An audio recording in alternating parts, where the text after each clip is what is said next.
peu importe à quel point vous êtes techniquement brillant dans votre domaine, si vous ne comprenez pas les gens, vous allez neutraliser tous vos pouvoirs. Robert Greene. Bonjour à tous. Aujourd'hui, je vais vous résumer un autre livre de Robert Greene intitulé « Les lois de la nature humaine ». Certaines personnes n'aiment pas l'auteur et pensent que ses livres sont mauvais ou offensants.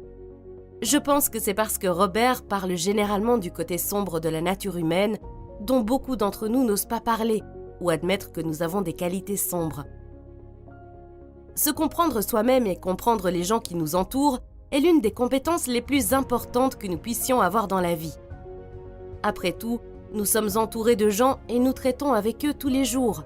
Mais beaucoup d'entre nous sont vraiment mauvais dans ce domaine.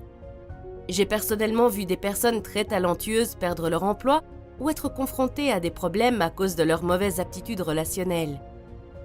Cette vidéo comprend 18 lois et je pense qu'elle vous aidera à faire passer vos compétences relationnelles au niveau supérieur. Au fait, c'est l'une des vidéos les plus longues que j'ai jamais réalisées, alors n'oubliez pas de l'enregistrer pour la regarder plus tard. Commençons. Loi numéro 1, la loi de l'envie. Mon premier emploi était celui de vendeuse dans un petit magasin de chaussures. Mon manager était une personne envieuse qui avait l'habitude de critiquer tout le monde dans leur dos. Il avait aussi l'habitude de me flatter d'une manière telle que je me sentais moquée et ses blagues mettaient tout le monde mal à l'aise, comme s'il se moquait secrètement de nous. J'ai été soulagée lorsque, quelques mois plus tard, j'ai trouvé un meilleur emploi et suis partie. La même semaine, j'ai rencontré par hasard un de mes collègues et il m'a demandé s'il était vrai que j'avais été licenciée pour avoir volé de l'argent à la caissière. J'ai été choquée d'apprendre que le manager avait répandu de fausses rumeurs à mon sujet. Vous ne voulez peut-être pas l'admettre, mais vous vous comparez aux autres. Certains utilisent la comparaison comme un facteur de motivation, mais d'autres canaliseront cette énergie en sentiments d'envie et de jalousie. La plupart des gens ne passeront pas à l'acte, mais si quelqu'un vous sabote ou répand des rumeurs à votre sujet, alors vous avez affaire à un envieux dangereux. Les signes de l'envie sont évidents. Si vous voulez tester quelqu'un, annoncez-lui de bonnes nouvelles à votre sujet et observez ses réactions, en particulier ses yeux. Les yeux des gens vous montrent de l'hostilité, même s'ils disent des choses merveilleuses. Vous pouvez également faire le contraire. Annoncez-leur de mauvaises nouvelles à votre sujet et observez si des micro-expressions de bonheur apparaissent. Tout comme mon manager, les envieux peuvent vous mettre mal à l'aise et se moquer de vous, même lorsqu'ils vous font des éloges. Les commérages sont également un signe d'envie. Restez aussi loin que possible des personnes envieuses. Rien de bon ne peut en sortir. Mais si vous n'avez pas le choix, essayez de détourner l'envie. Pour ce faire, ne vous montrez jamais, ouvrez-vous le moins possible sur votre vie et essayez toujours de détourner l'attention de vous-même. Entourez-vous de personnes qui sont heureuses de vos réalisations et qui vous apportent de la positivité dans votre vie. Maintenant, lorsque vous êtes jaloux de quelqu'un, rappelez-vous que ce que vous voyez n'est qu'une partie de la réalité et que la vie des autres est aussi complexe que la vôtre, avec des hauts et des bas. Entraînez-vous également à éprouver de la joie pour les autres afin de transformer l'envie en une source d'inspiration et d'admiration. Loi numéro 2, la loi du jeu de rôle. Il y a quelques mois, un de mes amis m'a demandé de l'aide. Il entretenait une relation à long terme avec une Française et voulait la demander en mariage. Mais il m'a avoué sa plus grande crainte. Je vais devoir me rendre à Paris et rencontrer ses parents. Son père est une personne très difficile et je pense qu'il me déteste. Mon ami prévoyait de recueillir quelques informations sur son futur beau-père et il voulait que je l'aide à s'entraîner à d'éventuelles conversations difficiles pour que cette rencontre se passe le plus doucement possible. Je suis sûre que vous pouvez vous identifier à l'envie de montrer une meilleure version de qui vous êtes. Il s'agissait peut-être d'une réunion d'affaires, d'un entretien d'embauche ou même d'une fête de famille. Nous montrons rarement au monde la personne que nous sommes au fond de nous. C'est comme si nous portions un masque de théâtre et nous en avons un pour chaque situation de notre vie. Nous sommes différents au travail que nous le sommes avec notre famille ou avec nos amis. La raison pour laquelle nous agissons ainsi est que nous avons besoin de nous entendre avec les gens et que beaucoup de nos vrais sentiments et traits de caractère rendraient cela difficile, voire impossible. Une personne qui ne peut pas se cacher et qui dit tout le temps exactement ce qu'elle pense va être désagréable et indésirable, voire détestée.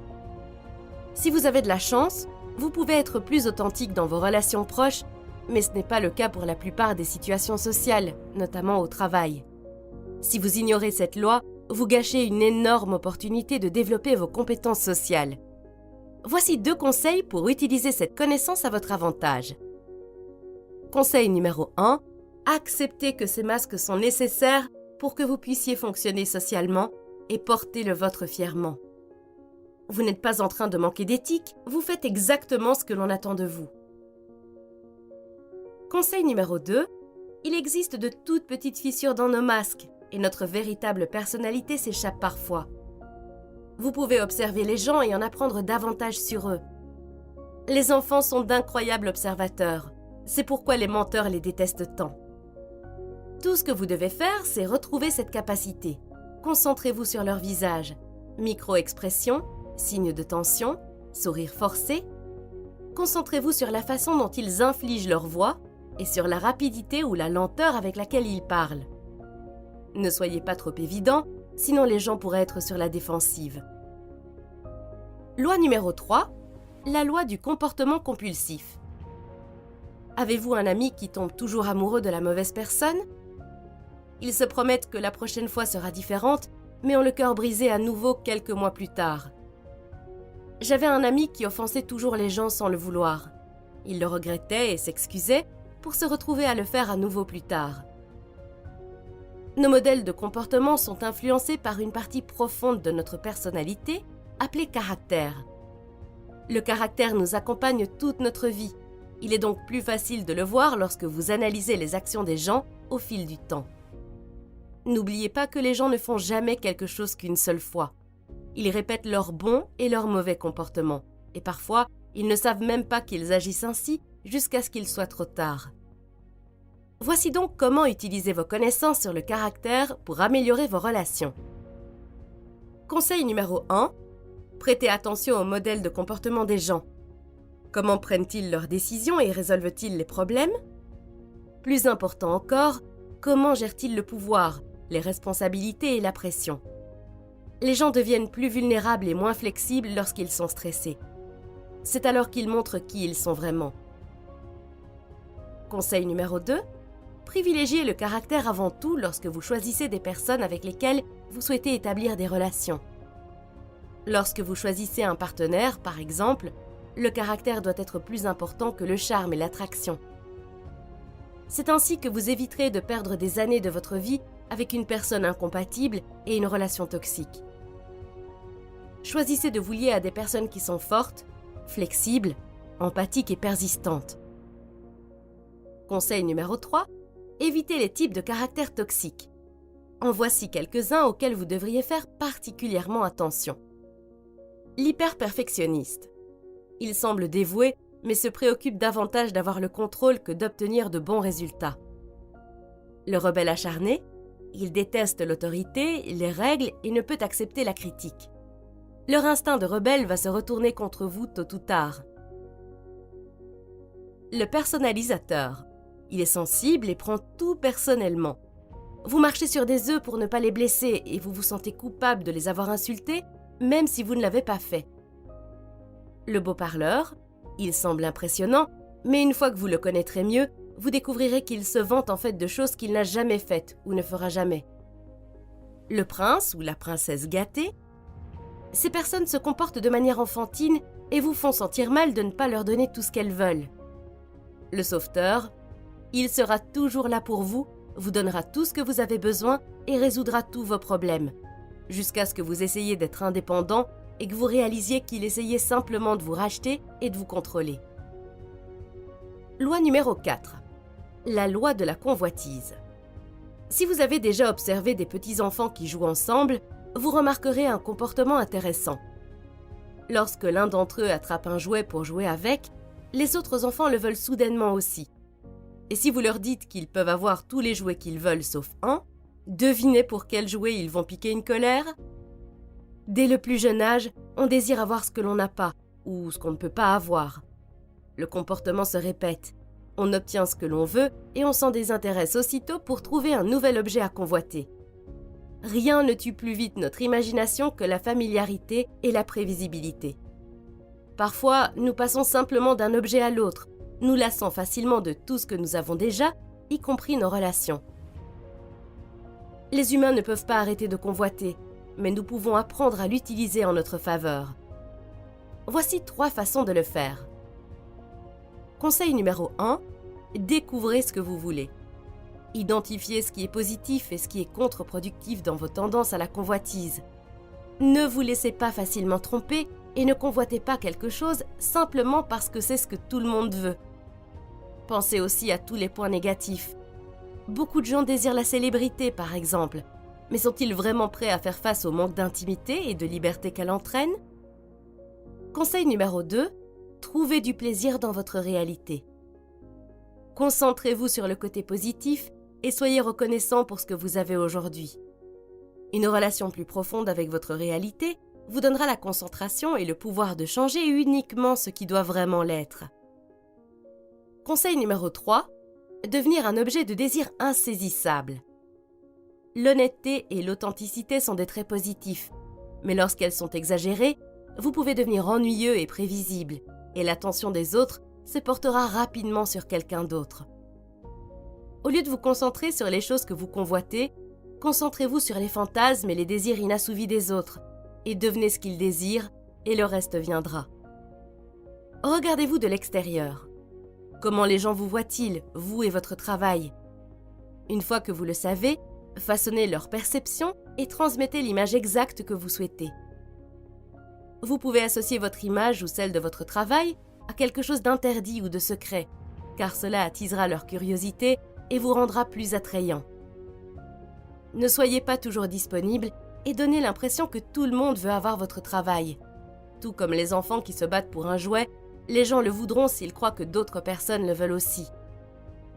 Loi numéro 5, la loi de la répression. Avez-vous déjà eu envie de faire quelque chose de si horrible que cela vous a choqué, que cela vous ait même traversé l'esprit? Si vous me dites que les mauvaises actions ne vous traversent jamais l'esprit, alors je vous dirai que c'est parce que vous avez réprimé votre ombre. Une ombre est la partie de nous que nous cachons, même à nous-mêmes, parce que nous ne voulons pas admettre qu'elle existe. Votre ombre contient vos pires insécurités, vos secrets et vos désirs les plus terribles, vos tendances agressives et égoïstes. Parfois, lorsque vous vous sentez trop stressé, vulnérable ou anxieux, de petites parties de cette facette s'échappent. C'est alors que nous montrons des comportements contradictoires ou accidentels et des explosions émotionnelles, par exemple. La plupart d'entre nous essaient de cacher leurs ombres, mais ce n'est pas la bonne chose à faire. Plus nous nions notre ombre, plus elle devient forte. Cela se produit également sur le plan culturel. Plus une culture est prohibitive, plus les gens se sentiront attirés par les aspects de l'ombre. C'est la raison pour laquelle les histoires de tueurs en série, de méchants cruels et de violences extrêmes sont si populaires. De même, les personnes qui ne projettent que la perfection sont perçues comme fausses et peu authentiques. C'est parce qu'elles refoulent une partie de leur personnalité. Nous sommes davantage attirés par les personnes qui embrassent leur ombre, car nous pouvons tous nous identifier à l'imperfection. Voici comment procéder. Voyez l'ombre. Faites attention à la partie de vous que vous montrez au monde. Êtes-vous toujours joyeux et excité? Toujours patient et calme? Vous cachez peut-être le contraire de cela. De même, si vous avez été trop sensible ou trop agressif, examinez ce qui a déclenché ces réactions pour mieux vous connaître. Acceptez l'ombre. Une fois que vous avez découvert les parties de vous qui sont cachées, ne les ignorez pas. Admettre vos défauts vous rendra attachant et sympathique. Explorez votre ombre. Jouez avec vos pensées et vos sentiments jusqu'à leur cacher et canalisez cette énergie dans votre travail ou votre passe-temps, en particulier dans votre travail créatif. Montrez votre ombre. Permettez-vous d'être plus assertif, indifférent, bizarre ou égoïste. Vous remarquerez que beaucoup de personnes qui réussissent sont excentriques ou non conventionnelles. Cela s'explique par le fait que les gens ont plus de chances de réussir lorsqu'ils acceptent leur ombre. Loi numéro 6, la loi du narcissisme. Karl considérait Mabel comme sa meilleure amie. Ils étaient toujours ensemble, faisant toutes les choses intéressantes que Mabel aimait faire. Mais un jour, Karl a eu peur de perdre Mabel. Il avait reçu de mauvaises nouvelles concernant la mort d'un membre de sa famille. Pour lui remonter le moral, Mabel leur a acheté des places de cinéma. Mais Karl était très triste et lui a dit qu'il préférait rester à la maison. Mabel n'a pas répondu à ses messages pendant une semaine. Karl était déjà très inquiet lorsque Mabel lui a répondu, lui disant qu'elle n'avait pas d'argent pour payer sa facture d'électricité, puisqu'elle avait dépensé beaucoup pour ses billets de cinéma et il a quand même refusé de l'accompagner. Karl s'est senti mal, s'est excusé et a proposé de payer sa facture d'électricité à sa place. Mabel est ce qu'on appelle une narcissique profonde. Elle était habituée à avoir du pouvoir sur Karl et à obtenir de l'attention de sa part. Lorsqu'il a fait un pas indépendant, au lieu de faire ce qu'elle voulait, Mabel a trouvé un moyen de le punir, le traitement silencieux. Elle a ignoré ce qu'il ressentait et a pris son refus d'aller au cinéma comme une attaque personnelle. Tellement blessée, elle a fait en sorte qu'il se sente coupable et qu'il se rachète. Les personnes comme Mabel se sentent en grand danger si elles ne reçoivent pas d'amour et d'attention de l'extérieur en permanence. Et elles n'ont aucune limite quant aux limites qu'elles sont prêtes à franchir pour obtenir cette attention. Elles sont si manipulatrices qu'il est difficile de se rendre compte de ce qu'elles font, tout comme Karl ne le fait pas. Maintenant, toi et moi ne sommes pas si différents de Mabel. Nous sommes tous narcissiques à un certain niveau. Nous nous concentrons sur nos objectifs et nos sentiments la plupart du temps et nous voulons être appréciés. La différence est que la plupart d'entre nous peuvent faire quelque chose que Mabel ne peut pas faire. Nous pouvons nous donner de l'amour et de l'attention et nous n'avons donc pas besoin d'une validation externe en permanence comme elle le fait. L'opposé du narcissisme est l'empathie. C'est lorsque nous nous oublions nous-mêmes et tournons notre attention vers les autres. Plus nous sommes empathiques, plus nous sommes en bonne santé. Les personnes empathiques se rétablissent rapidement lorsqu'elles sont blessées, ne prennent pas les choses personnellement et peuvent rire d'elles-mêmes. Elles comprennent également mieux les gens et établissent des relations plus saines. Loi numéro 7, la loi de l'irrationalité. Katie et Jen travaillent ensemble. Elles ne sont pas les meilleures amies du monde, mais elles s'entendent assez bien. Enfin, elles s'entendaient jusqu'à la semaine dernière, lorsque Jen a crié sur Katie pour avoir fait une erreur dans son rapport. « Je dois toujours corriger tous tes rapports. Tu ne peux pas le faire correctement au moins une fois ?» Katie est maintenant blessée et elle pense que Jen a réagi de manière excessive parce que son erreur était très petite. Jen, de son côté, sait qu'elle a été dure avec Katie, mais elle en avait tellement marre. De plus, elle ne veut pas admettre que la colère qu'elle a ressentie est davantage liée à son état émotionnel à cause de son divorce qu'au rapport erroné de Katie. Je suis sûre que vous avez déjà vécu une situation similaire. Quelqu'un a réagi de manière excessive et vous en avez subi les conséquences. Ou c'est peut-être vous qui avez réagi de manière excessive. Cela se produit parce que vous ne pouvez pas toujours penser rationnellement. Parfois, vous êtes dominé par vos émotions et vous finissez par prendre de mauvaises décisions. Les émotions ne sont pas une mauvaise chose, elles sont nécessaires. Le problème est que nos émotions sont guidées par un principe très simple. Nous essayons toujours d'éviter la douleur et de trouver du plaisir. Cela signifie que, même lorsque nous savons quelle est la bonne chose à faire, le faire n'est pas facile si c'est douloureux. Nous inventerons des excuses et c'est pourquoi la plupart des gens n'admettront jamais qu'ils ont tort ou ne changeront pas d'avis. Parce que se tromper et changer sont des choses douloureuses. Or, les conséquences de l'irrationalité peuvent être terribles. Voici donc 4 conseils pour devenir plus rationnel. 1. Accepter d'être irrationnel. Une personne qui pense être toujours rationnelle croit avoir raison tout le temps. Elle réagit simplement et finit par se laisser guider par sa propre interprétation erronée de ses émotions, des événements et des autres personnes. 2. Examinez les réactions. En analysant votre comportement, vous construisez lentement votre connaissance de vous-même. Ces connaissances aideront votre côté rationnel à prendre le contrôle lorsque vous serez à nouveau confronté à des situations similaires. 3. Augmentez le temps de réaction. Avez-vous déjà trouvé la réplique parfaite dès que vous vous êtes senti plus calme après une dispute avec quelqu'un ? Le fait de vous retirer de la situation et de vous donner le temps de vous calmer peut vous aider à reprendre le contrôle de votre côté rationnel. N'oubliez pas que nos vraies couleurs apparaissent lorsque nous sommes sous pression. C'est la meilleure occasion d'observer qui sont vraiment les autres. 4. Accepter la douleur. Nous devrions augmenter notre tolérance à la douleur. Il est normal d'avoir tort, d'être blessé, de se sentir coupable. Acceptez vos sentiments, qu'ils soient agréables ou désagréables, et ils auront moins de pouvoir sur vous. Loi numéro 8. La loi de la myopie. Cette loi est ce qui vous empêche de réussir vos régimes, de développer de bonnes habitudes à long terme et d'éliminer les mauvaises habitudes. Si nous pouvions toujours nous concentrer sur le long terme, il nous serait facile de ne jamais manger de sucre, par exemple, car nous nous souviendrions toujours que c'est mauvais pour notre santé.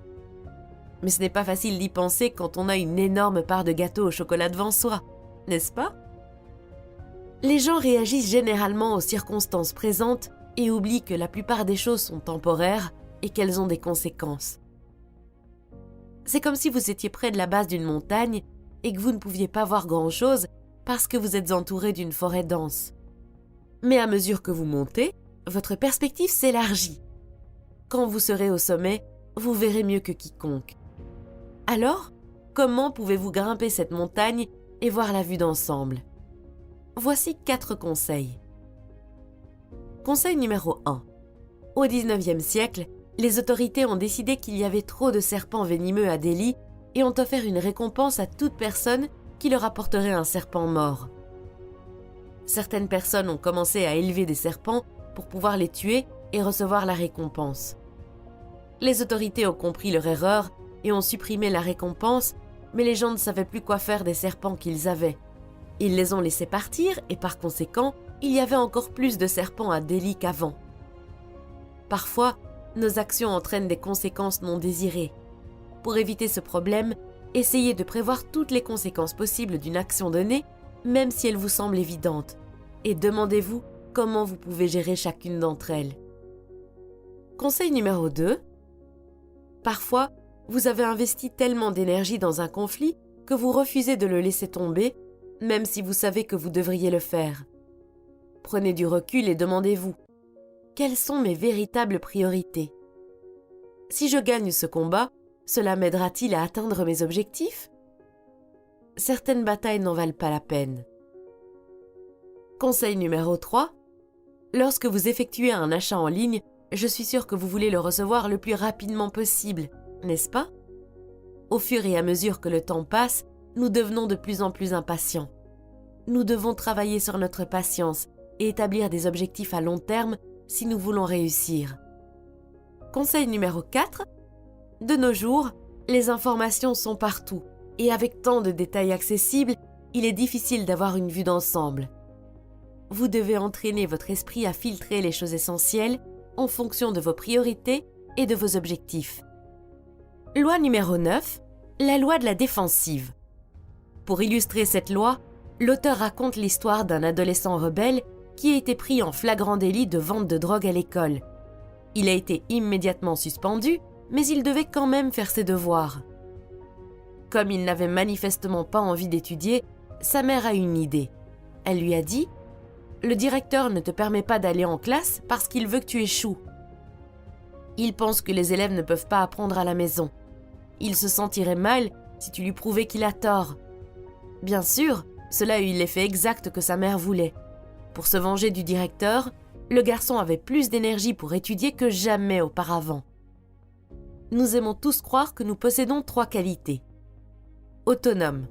Nous refuserons toujours d'être influencés par les autres et nous nous rebellerons si nous sentons que quelqu'un essaie de nous changer ou de nous persuader.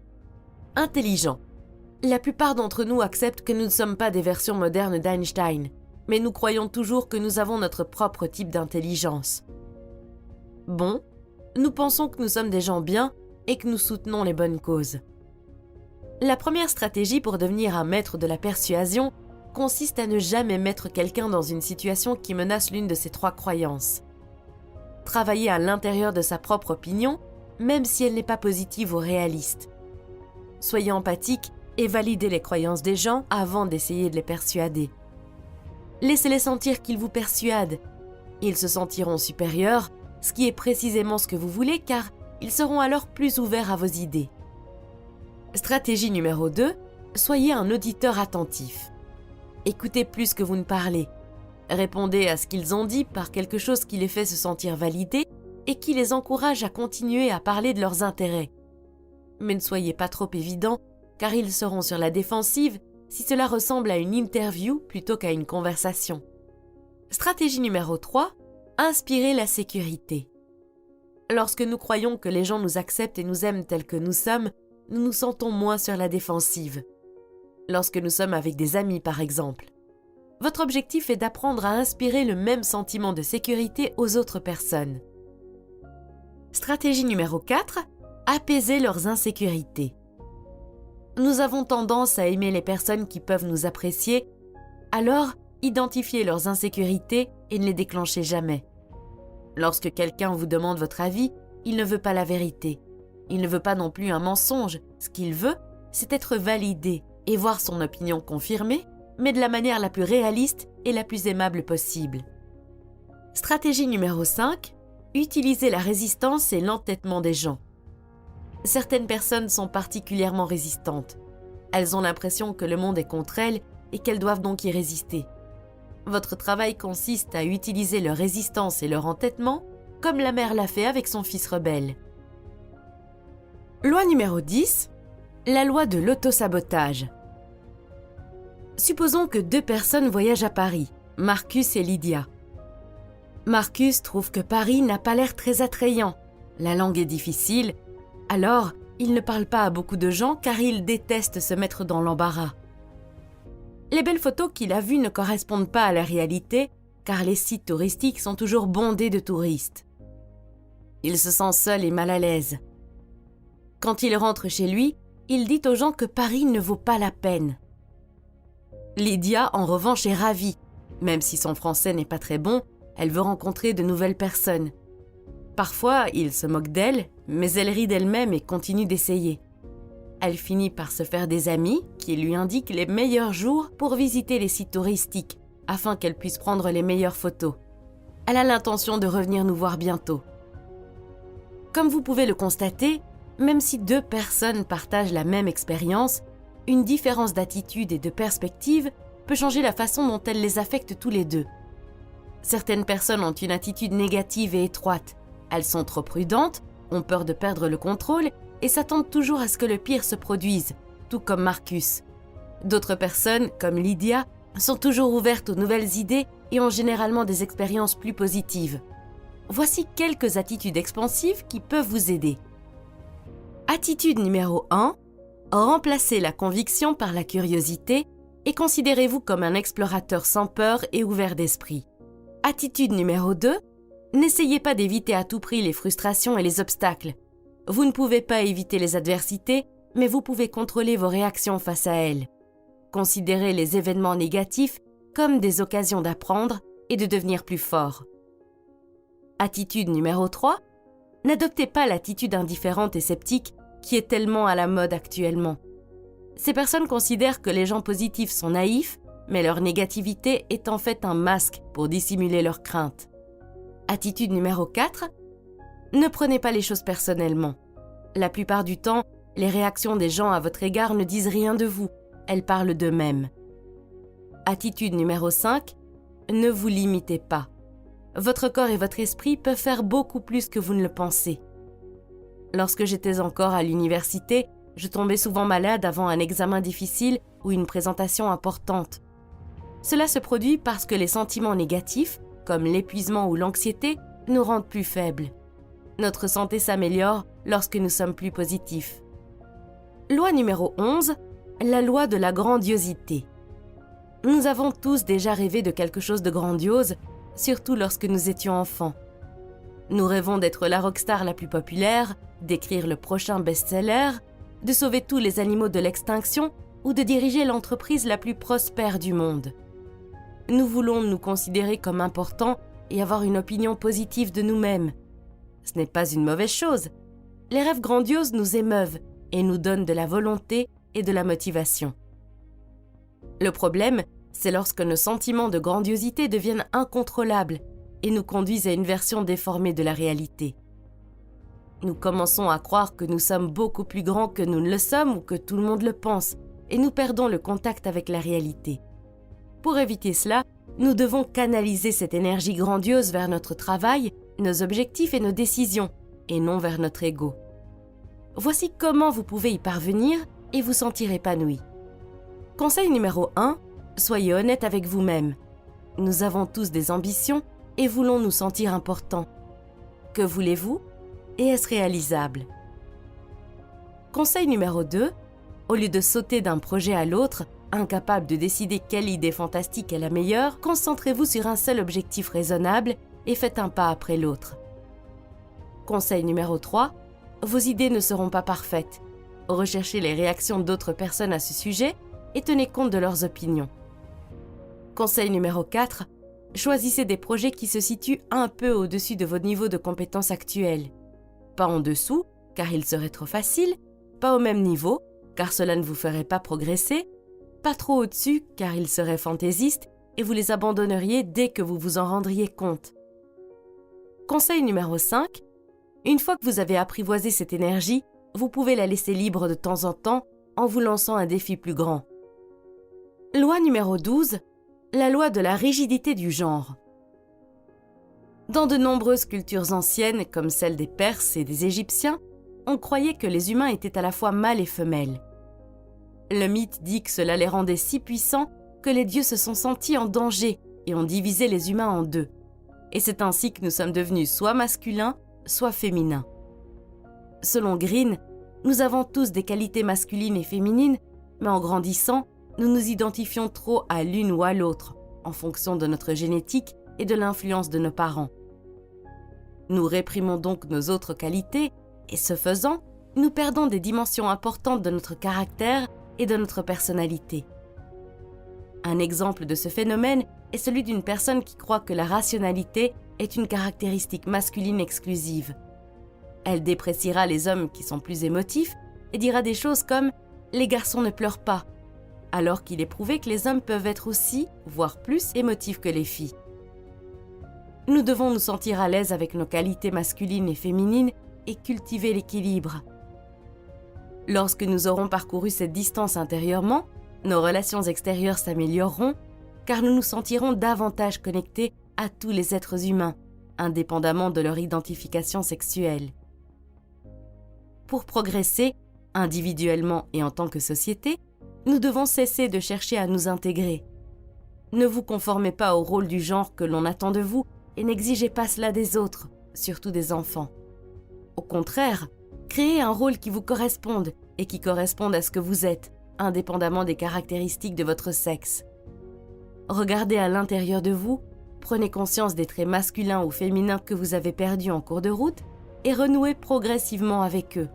Vous deviendrez plus créatif, plus authentique et plus indépendant. Loi numéro 13, la loi de l'absence de but. J'ai déjà entendu parler de nombreuses personnes qui ont atteint leur objectif de devenir riches, mais qui se sont soudainement sentis perdus. D'une manière ou d'une autre, l'argent pour lequel ils avaient travaillé si dur ne semblait pas combler le vide comme ils l'avaient prévu.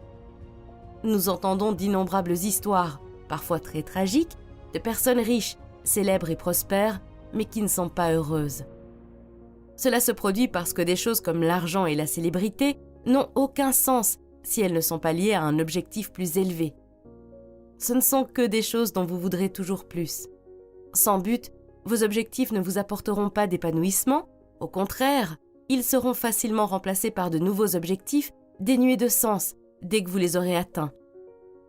Vous vous sentirez perdu et penserez « J'ai obtenu ce que je voulais, pourquoi ne suis-je pas heureux ? Qu'est-ce que j'ai fait de ma vie, dans ce travail, dans cette ville ?» Voici quelques stratégies pour vous aider à trouver le sens élevé de votre but. Découvrez votre vocation dans la vie. Recherchez les inclinations que vous avez eues depuis votre enfance, les activités qui vous semblaient agréables, naturelles et faciles. Y a-t-il quelque chose que vous aimez tellement faire que vous le feriez même gratuitement ? Votre vocation pourrait être liée à l'intersection entre plusieurs domaines, comme la technologie et le design, ou la littérature et la philosophie par exemple. Acceptez les opinions négatives des gens. La plupart des gens évitent les situations où ils seront confrontés à la critique et à l'échec. Vous n'avez pas besoin de faire cela. Acceptez les expériences négatives, les limites et même la souffrance comme des moyens d'apprendre, et utilisez les opinions négatives des autres pour vous motiver et accroître votre sens du but. Absorbez l'énergie utile.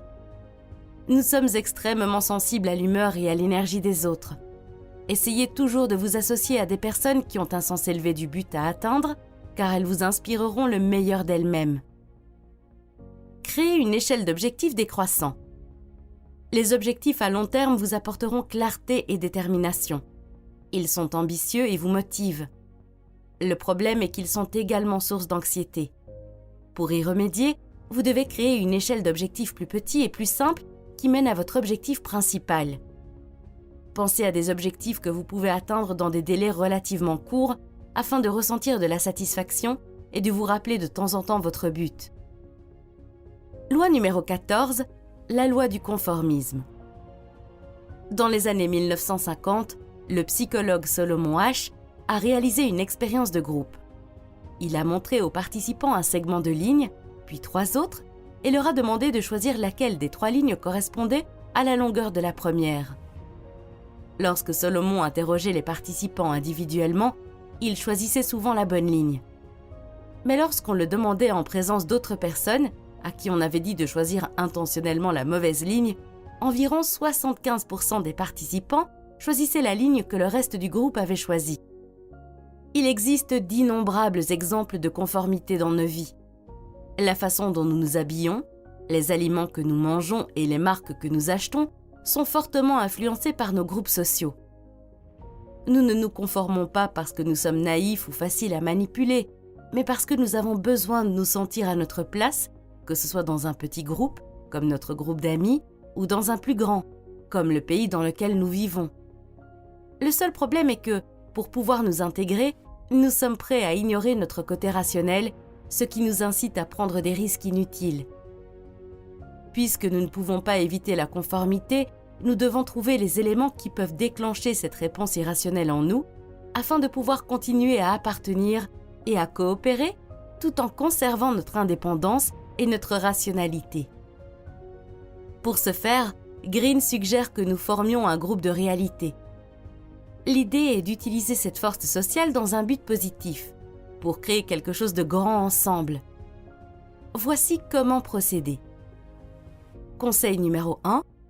Concentrez-vous sur les idées, pas sur les personnes qui les ont, et demandez à votre groupe de faire de même.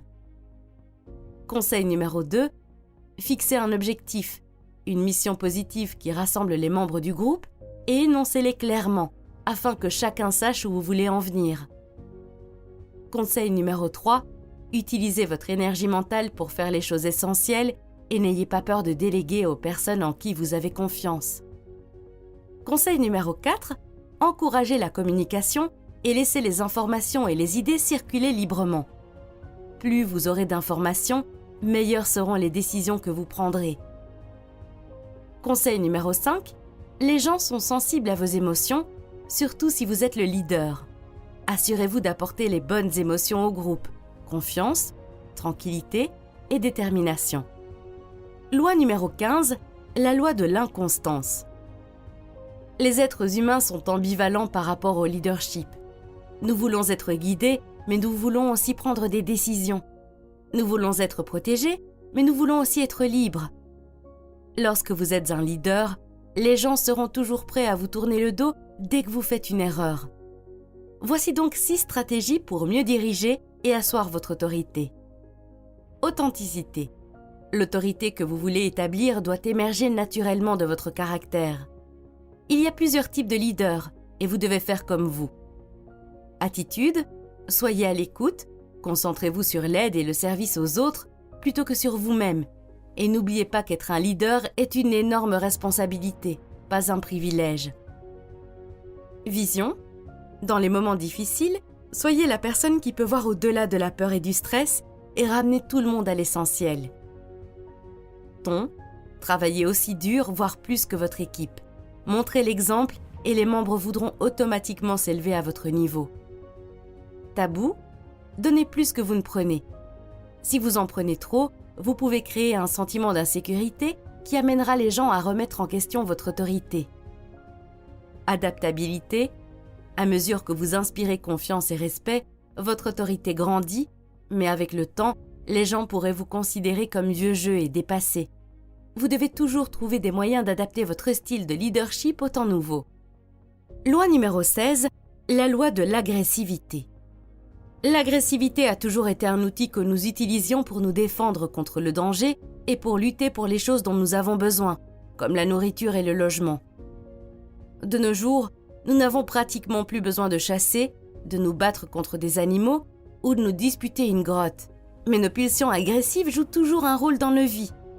Sous nos masques, nous sommes tous confrontés à l'agressivité. Nous nous sentons en insécurité ou vulnérables, comme si nous étions en danger.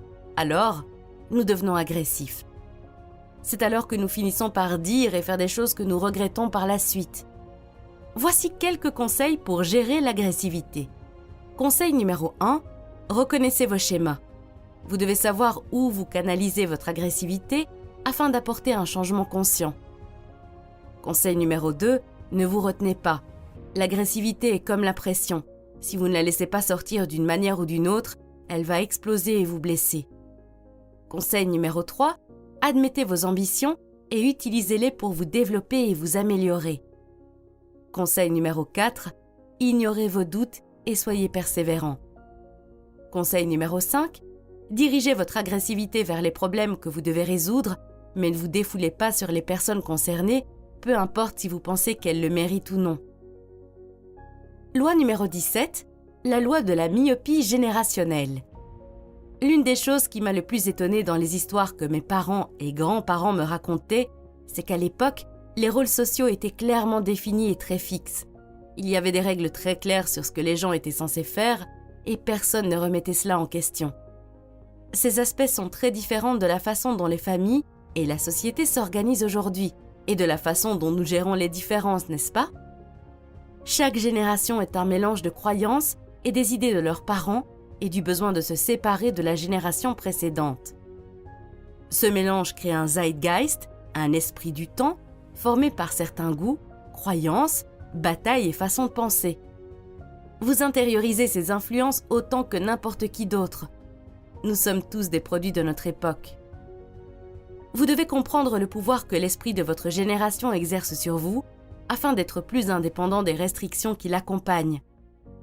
Si vous identifiez ce que votre génération recherche et lui donnez une voix, il y a de grandes chances que votre travail trouve un écho. Voici 5 stratégies pour y parvenir. Remettez en question votre passé.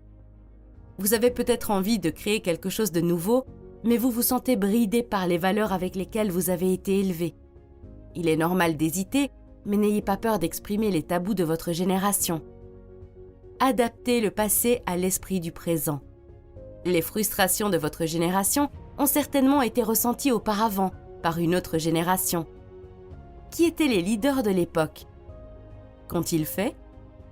Adaptez certains de leurs styles et symboles à votre réalité. Revivez l'esprit d'enfance. En capturant l'esprit de votre enfance, vous toucherez tous ceux qui ont vécu ces moments et vos pairs de génération voudront vous suivre. Renversez l'esprit. Vous êtes peut-être en conflit avec une partie de l'esprit de votre génération. Soyez créatif et trouvez une manière douce de le détourner au lieu de le combattre. Continuez à vous adapter.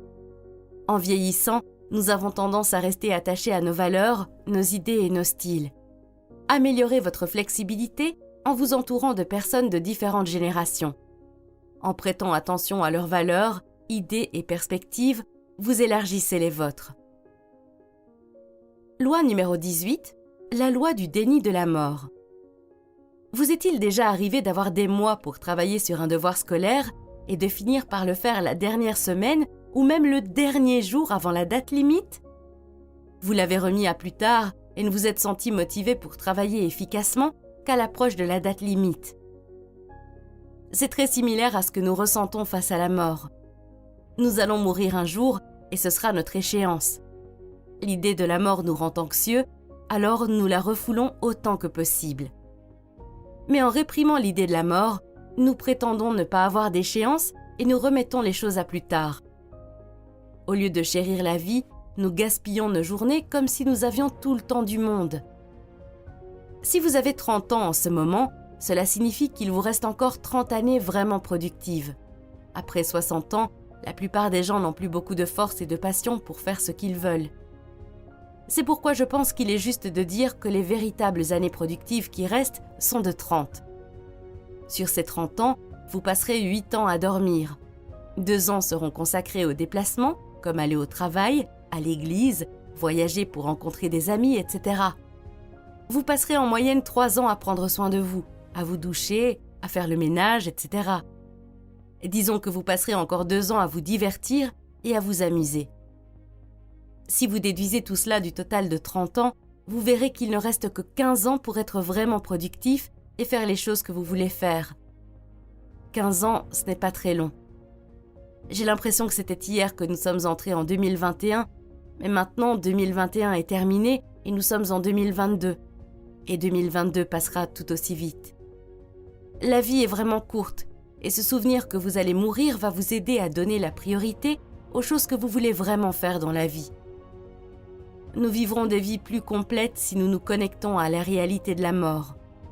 Considérez les années qui vous restent comme une échéance et utilisez-la comme une motivation pour travailler sur ce qui compte le plus pour vous et sur toutes les expériences incroyables que vous pouvez vivre avant que la mort arrive. Si vous aimez les idées de Robert Greene, regardez la vidéo que vous voyez à l'écran. Il s'agit du résumé d'un autre livre intitulé « Power, les 48 lois du pouvoir ». Merci d'avoir regardé cette vidéo. Prenez soin de vous et à bientôt.